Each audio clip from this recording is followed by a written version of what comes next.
5 second का आएगा।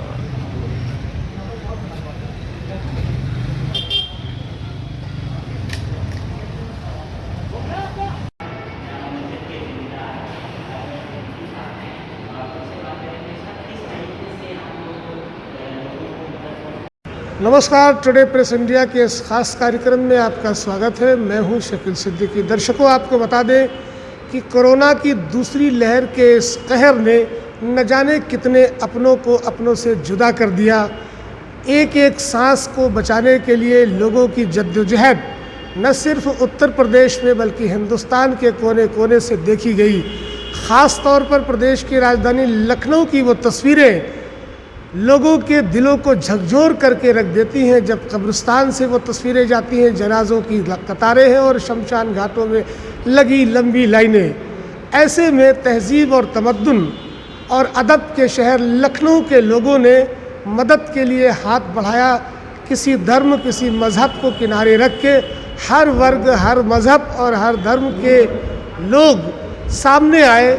और इसी सिलसिले में लखनऊ की इस वक्त मैं लाल बाग स्थित जामा मस्जिद में मौजूद हूँ।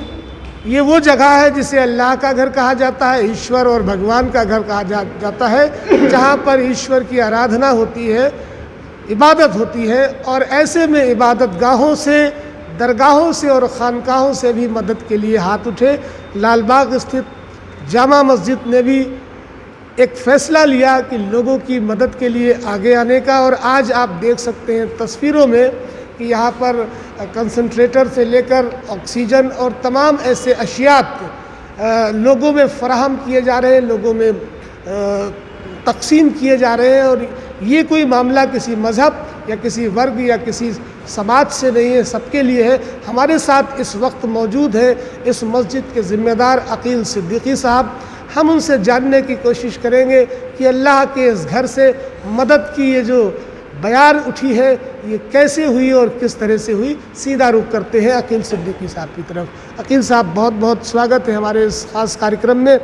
और आपके लिए बहुत ही तहसीन अफ़ज़ा अल्फाज कहने होंगे, क्योंकि जिस तरह का काम इस वक्त ऐसे मुश्किल दौर में हो रहा है, ये बहुत बड़ी बात है। कैसे आपके जहन में आया, क्योंकि लखनऊ की वो तस्वीरें आपने देखी हैं, जिस तरह की तस्वीरें लगातार टीवी चैनल्स पर आती रही हैं, क्या कुछ आपके जहन में आया और कैसे ये सिलसिला शुरू हुआ? वो ये जब लॉकडाउन हुआ और ये कोविड शुरू हुआ तो हमारी कमेटी है, तो ये हम लोग सब अलग अलग, जब ये शुरुआत हुई, लॉकडाउन हुआ तो जो भी थे सब हैंड टू माउथ हो गए सब। ये मतलब लोगों के यहाँ खाने के लिए नहीं हुआ, बीमारियाँ बढ़ गईं। तो हमारी मस्जिद के, हमारी कमेटी के सदर हैं, मेरे भाई भी हैं जुनून नोमानी, तो वो मतलब इस मस्जिद के ज़िम्मेदार भी हैं। तो उनका फ़ोन हमारे पास आया कि अकील भाई मतलब क्यों ना हम लोग यहाँ से क्या मदद शुरू कर दें।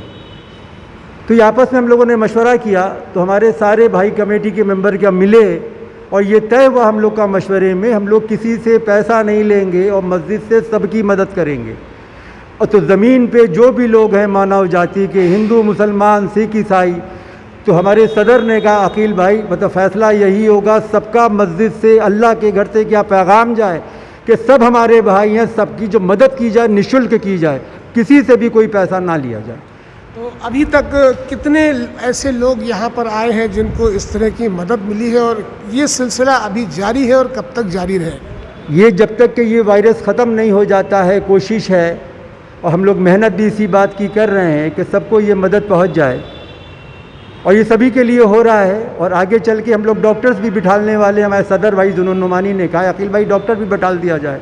तो कल भी डॉक्टर वगैरह से बात की, बहुत जल्दी यहाँ डॉक्टर बैठ जाएंगे कि सारा दवा इलाज का फ्री होगा, कि डॉक्टर की भी फीस नहीं होगी, दवा के भी पैसे नहीं होंगे।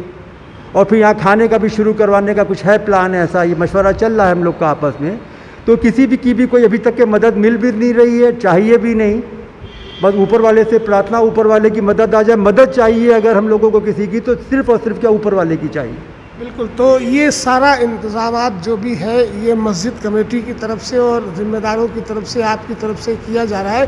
किसी दूसरी जानिब से कोई ऐसी मदद आप तक अभी नहीं पहुंच रही है। और जैसा कि आपने कहा, मदद लेनी भी नहीं है, क्योंकि ये एक नेक काम है। इस काम के लिए। तो ये अभी इसमें आगे जैसे आपने कहा खाने का भी इंतज़ाम होगा, तो कैसे लोगों तक ये मैसेज पहुंचेगा कि लाल बाग स्थित जामा मस्जिद में इस तरह के इमदाद की जा रही है, मदद की जा रही है? कि ये मैसेज पहुंचाने के लिए एक सवाल किया आपने, मैसेज पहुंचाने के लिए जो हम काम कर रहे हैं गुड साइन है ये। तो ये आप ही लोग मैसेज पहुंचाते हैं, तो ये अगर आपको महसूस हो रहा हो ये बात अच्छी हो रही है तो मैसेज पूरे आलम में पहुंचा दीजिएगा, पहुंच जाएगा मैसेज ये। बिल्कुल। साथ में एक सवाल ये भी आता है कि जैसा कि आपने देखा जो माशरे में माहौल चल रहा है, नफ़रत की खेती करने वाले लोग भी बहुत ज़्यादा हैं। ऐसी तमाम तस्वीरें भी आई जो लोग ये कहते हैं कि फ़लाँ मदरसे से और फ़लाँ मस्जिद और फ़लाँ खानकाहों से ऐसे तत्व पैदा होते हैं, ऐसे लोग पैदा होते हैं। आज पूरे हिंदुस्तान ने नहीं बल्कि पूरी दुनिया ने वो तस्वीरें देख ली कि मज़हब इस्लाम सिर्फ़ उस तरह के मदरसे चलाने के लिए नहीं है, पूरे आलम की मदद के लिए भी है। क्या कहना चाहते हैं? कि ये हिस्ट्री है कि जितने भी जीनियस निकले हैं सब मदरसों से निकले हैं, या कौम वाली कोई बात नहीं, सारे धर्मों से निकले हैं।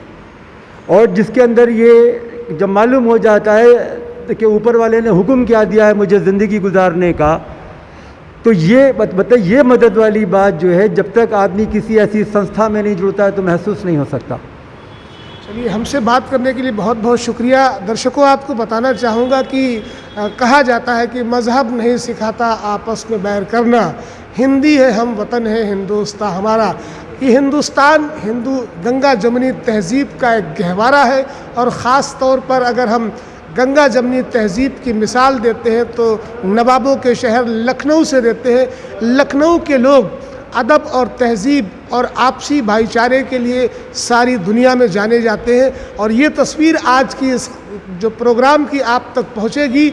और लोगों से अपील भी है, हमारे दर्शकों से भी अपील है कि इस मैसेज को ज़्यादा से ज़्यादा दूर तक लोगों को वीडियो के ज़रिए पहुंचाएं, ताकि एक संदेश लोगों में जाए, उन तक भी जाए जो नफ़रत की खेती करने वाले लोग हैं, नफ़रत का जहर घोलने वाले लोग हैं, ऐसे लोगों तक भी पहुँचे। फ़िलहाल जो कोशिशें हैं लाल बाग स्थित जामा मस्जिद के कमेटी की तरफ से और अकील साहब की तरफ से, इसके लिए टुडे प्रेस इंडिया की तरफ से भी उन्हें मुबारकबाद है। और ये कोशिशें तब तक जारी रहनी चाहिए जब तक ये मूज़ी वबा हिंदुस्तान से ही नहीं पूरी दुनिया से इसका ख़ात्मा नहीं हो जाता। फ़िलहाल के लिए इस ख़ास कार्यक्रम में इतना ही।